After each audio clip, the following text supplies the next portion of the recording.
ஹரே ராம ராம ராம ஹரே ஹரே, ஹரே கிருஷ்ண கிருஷ்ண கிருஷ்ண ஹரே ஹரே. தேவகிக்கும் வசுதேவனுக்கும் பிறந்த குழந்தையே கிருஷ்ணர். ஆவணி மாதம் ரோகிணி நட்சத்திரத்தில் அஷ்டமி திதியில் பிறந்த கிருஷ்ணர் கோபாலகிருஷ்ணர் என்று அழைக்கப்படுகிறார். இவர் பல சுட்டித்தனமான செயல்களை செய்தார். வெண்ணெயை திருடினார், மண்ணை தின்றார். மண்ணை தின்றபோது தனது வாயில் 14 லோகங்களையும் தனது வாயில் அடக்கினார். இவர் வசுதேவனுக்கும் தேவகிக்கும் பிறந்த 8வது குழந்தை. முதலில் பிறந்த 7 குழந்தையை கம்சன் அழித்து விட்டான். ஆனால் 8வது குழந்தை சாகாவரம் பெற்றது.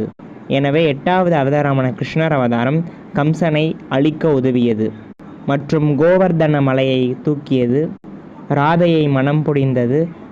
தனது சுட்டி செயல்களால் பிருந்தாவனத்தையே மயக்கச் செய்தார். ஓம் ஹரே கிருஷ்ண.